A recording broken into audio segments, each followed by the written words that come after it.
Assalamualaikum warahmatullahi wabarakatuh. Pada kesempatan kali ini saya akan menjelaskan tentang pengaruh pengolahan terhadap nilai gizi pangan.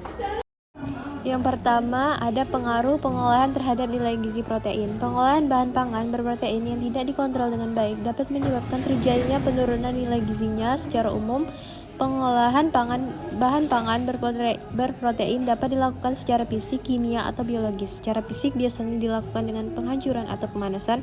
Secara kimia dengan penggunaan larutan organik, pengoksidasi alkali, asam, atau belerang dioksida, dan secara biologis dengan hidrolisa enzimatis atau fermentasi. Yang kedua, ada pengaruh pengolahan terhadap nilai gizi lemak. Pada umumnya, setelah proses pengolahan bahan pangan akan terjadi kerusakan lemak yang terkandung di dalamnya. Tingkat kerusakannya sangat bervariasi tergantung suhu yang digunakan serta lamanya waktu proses pengolahan. Makin tinggi suhu yang digunakan, maka kerusakan lemak akan semakin intens.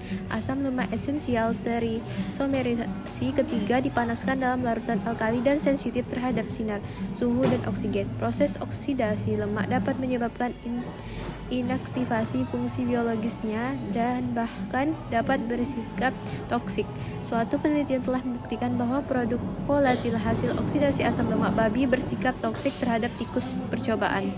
3. Ada pengaruh pengolahan terhadap nilai gizi vitamin. Stabilitas vitamin di bawah berbagai kondisi pengolahan relatif bervariasi. Vitamin A akan stabil dalam kondisi ruang hampa udara, namun akan cepat rusak ketika dipanaskan dengan adanya oksigen.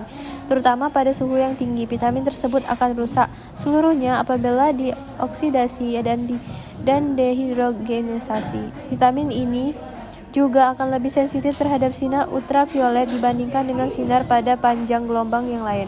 Asam aksorbat sedikit stabil dalam larutan asam dan terkomposisi oleh adanya cahaya.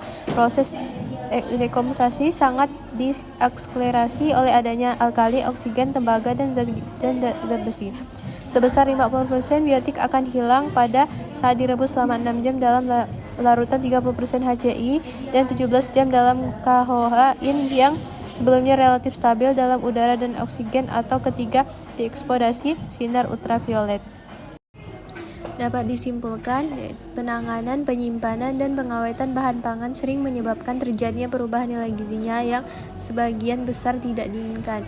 Zat gizi yang terkandung dalam bahan pangan akan rusak pada sebagian besar proses pengolahan karena sensitif terhadap pH, oksigen, sinar, dan panas, atau kombinasi diantaranya.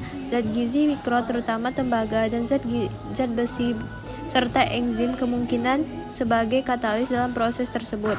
Selain proses pengolahan yang tidak diinginkan karena banyak merusak zat-zat gizi yang terkandung dalam bahan pangan, proses pengolahan dapat bersifat menguntungkan terhadap beberapa komponen zat gizi yang terkandung dalam bahan pangan tersebut, yaitu perubahan kadar kandungan zat gizi, peningkatan daya cerna dan ketersediaan zat-zat gizi, serta penurunan berbagai senyawa anti nutrisi yang terkandung di dalamnya.